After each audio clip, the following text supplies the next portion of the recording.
It's a great pleasure to be invited by my good friends, Walter Woon and Rajan Menon, to join you for this session.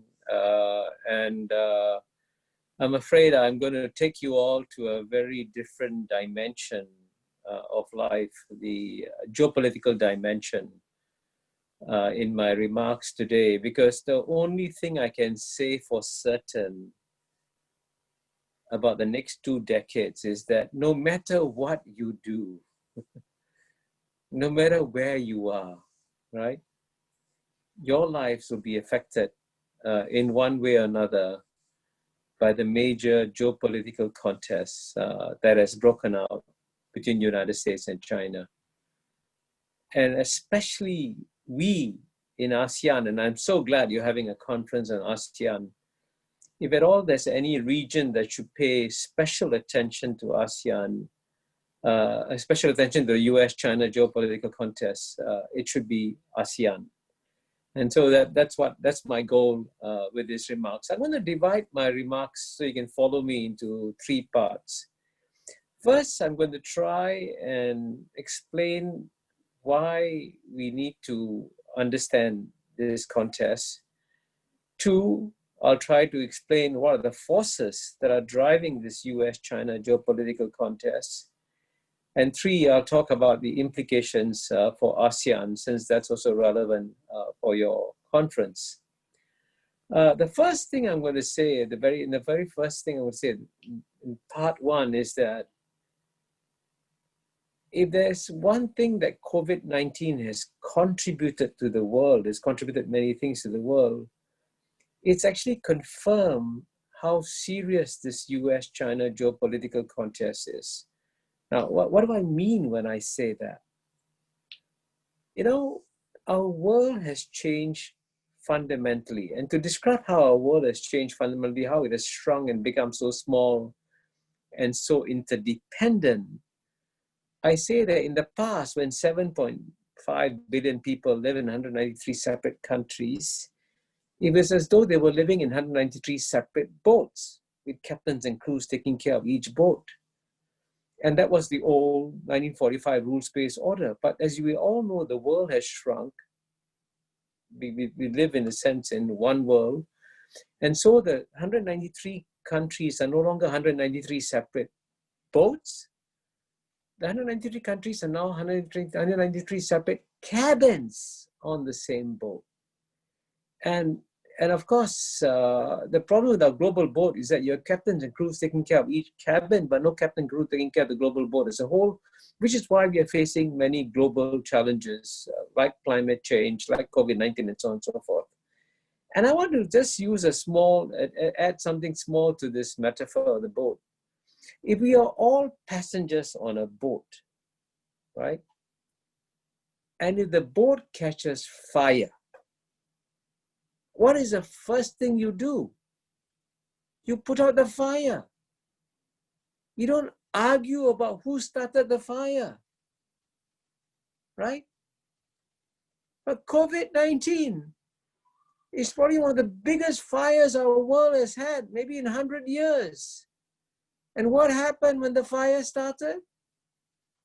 United States and China began arguing, who started it? You started it, you started it. The blame game, right? And it's completely irrational, completely stupid.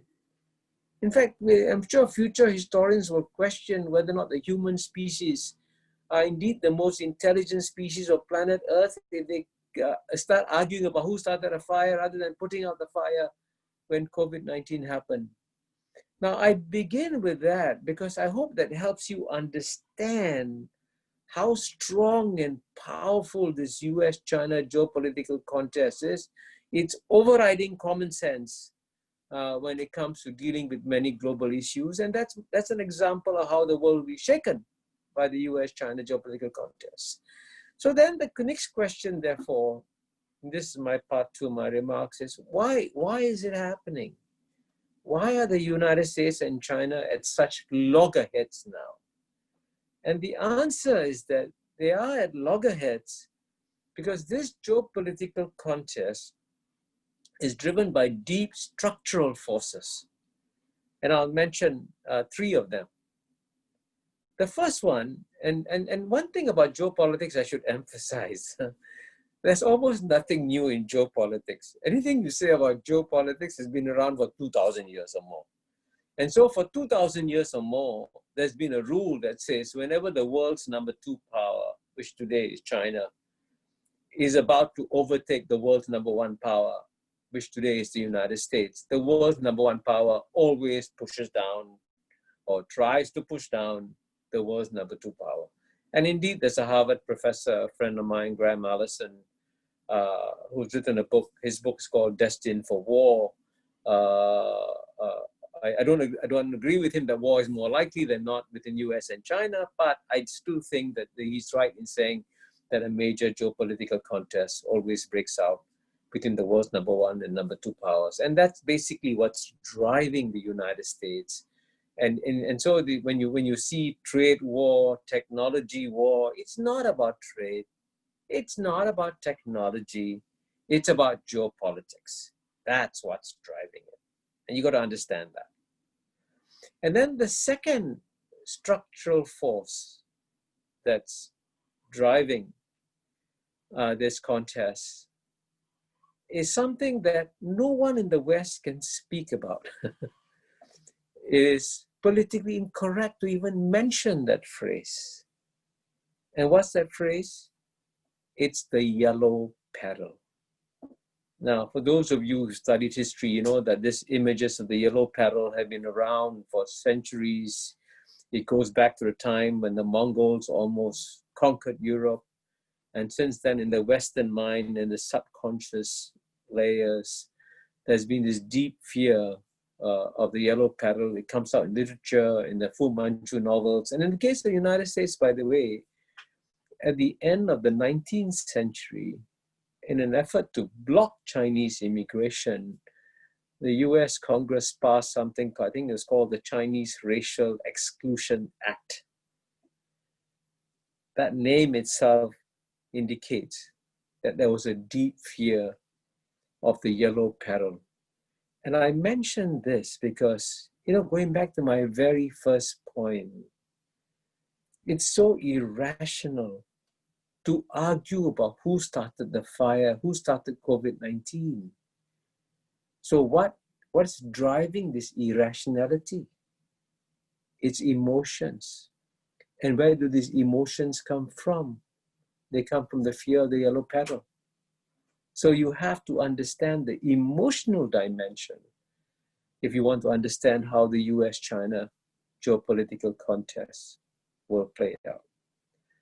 And the third structural force that's driving this geopolitical contest is a remarkable bipartisan consensus in the United States. Now, why do I say remarkable bipartisan consensus? It's remarkable because today United States is so polarized, so divided, that the Republicans and Democrats cannot agree on anything. Frankly, as you know, even in response to COVID-19, the second rescue package, they cannot agree on how to save the American people. They're divided on everything, except one thing, on China. And there, quite amazingly, when Donald Trump goes out and beats up China, the Democrats say, go for it. We are right behind you. So what explains this bipartisan consensus? What explains this bipartisan consensus is a kind of a deep disappointment in the American body politic with China. And where does this disappointment come from? It comes from the fact that the United States, both sides, Democrats and Republicans, believe that as the United States engaged China, as the United States opened up China economically, China would also open up politically. China would then become a liberal democracy like America, and then China and America could live happily ever after. Now, that was the expectation. And indeed, a former State Department official, Kurt Campbell, whom I know, has published an article in Foreign Affairs describing how that expectation came about. And so that's a real thing, and that explains the bipartisan consensus that you have in the United States. But of course, when future historians look at this, they'll be very puzzled that United States, a country of less than 250 years old, believed that it could transform a civilization like China, which is 4,000 years old, with 4 times the population. It is in some ways a rather strange expectation, but it's an expectation that was widely held in the United States, and which explains why there's a bipartisan consensus to take on China in this geopolitical contest. And I emphasize this because I suspect, like many of you, I hope that Joe Biden will win the election in November. I think the world will certainly be a much saner place if you have Joe Biden as president rather than Donald Trump. But despite all that, the US-China geopolitical contest will continue. Of course, Joe Biden will be more courteous, will be in some ways nicer, but if this geopolitical contest is driven by deep structural forces, it's not going to be stopped. And I think I want to emphasize one point.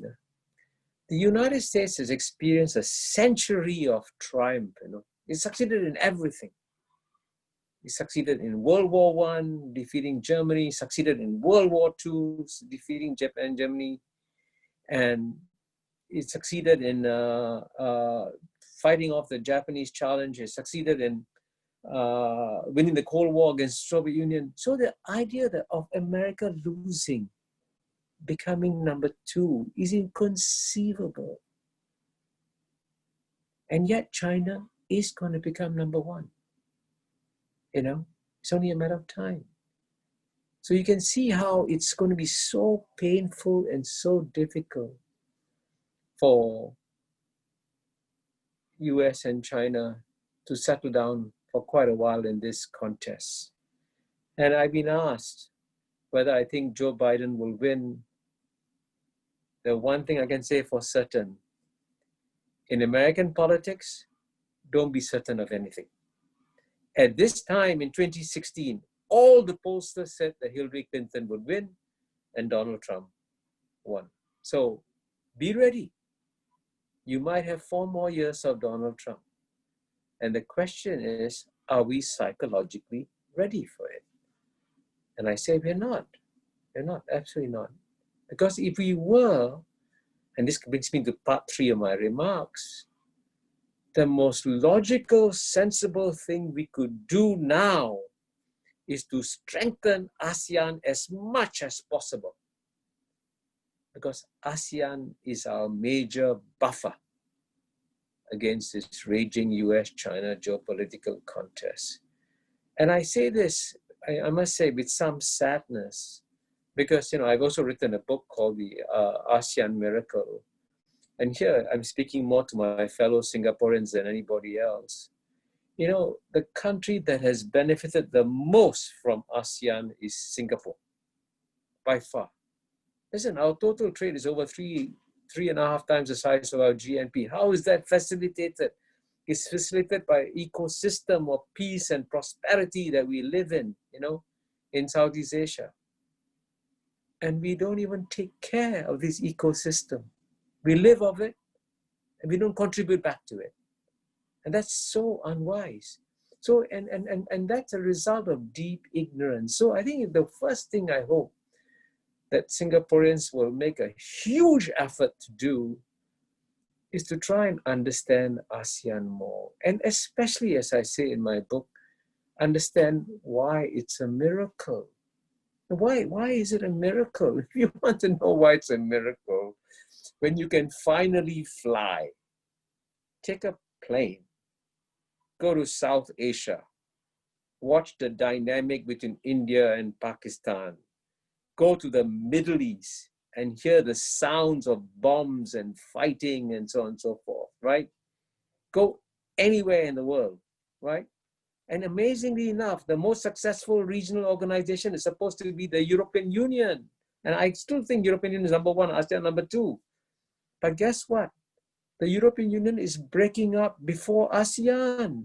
What's what Brexit is all about? Madness. right?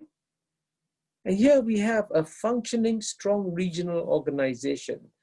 And it's a miracle because if there's one place in the world where regional cooperation is supposed to fail, it's Southeast Asia.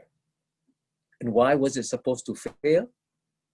Because number one, it was known as the Balkans of Asia. And it's the most diverse region of planet Earth. Out of 650 million people, you have over 200 million Christians, 150 million Buddhists, Mahayana Buddhists, Hinayana Buddhists. Then you have 150 million Christians. Did I say 200 million Muslims? And so it's an incredibly diverse region of planet Earth. Now, at a time when you can see what I call civilizational stresses across the world. The part where you might get all these civilizational stresses emerging is Southeast Asia. And what's holding it down is ASEAN cooperation. And ASEAN went against the odds in succeeding. And let me quickly emphasize and explain, how did ASEAN succeed against the odds? It was a result of three factors. And I describe it with three four-letter words. The first four-letter word, of course, begins with F, and it's spelled F-E-A-R, fear. There was a united fear of the spread of communism in the 60s and 70s that brought the ASEAN countries together. The second factor, the second four-letter word was luck, L-U-C-K. And we were lucky in two dimensions. Number one, in the Cold War, ASEAN was on the right side. It was with the United States in standing against the Soviet Union. Remember this, please, huh? Remember this. We were on the right side in the Cold War. This time, with US and China, we cannot take sides. See? Remember this. ASEAN succeeded because we were on the right side. Now in a different environment now. And then the second reason why we are lucky is that we had exceptionally good leaders, strong leaders, And I would especially highlight the critical role that President Suharto of Indonesia, Prime Minister Lee Kuan Yew, and in many ways Prime Minister Mahathir of Malaysia played. As strong leaders, they could make strong, decisive decisions that actually brought ASEAN together. And the third four-letter word, I'm just going to mention in passing, just to give you a bit of, maybe you can laugh at this. The third reason why ASEAN succeeded is a four-letter word called G-O-L-F, golf. And I spent almost 20 years of my life in ASEAN diplomacy. And I can tell you that golf was a key reason why the ASEAN countries didn't go to war. But whatever it is, whatever the factors, we have a miracle. We have an ecosystem of peace and prosperity in a world that is becoming increasingly divided, in a world that is going to experience probably one of the biggest geopolitical contests ever in human history, the US-China geopolitical contest. So what should we do? The logical thing to do, if you're really smart, is to strengthen ASEAN as much as possible, invest in ASEAN, make every citizen of the ASEAN countries aware of how important this organization is, and then hunker down and get ready for this US-China geopolitical contest. Which is why I'm really glad that you are organizing this RHT ASEAN conference, because if more companies followed your example and focused on ASEAN, that is the best thing we can do to protect Singapore and the region over the long run. Thank you very much.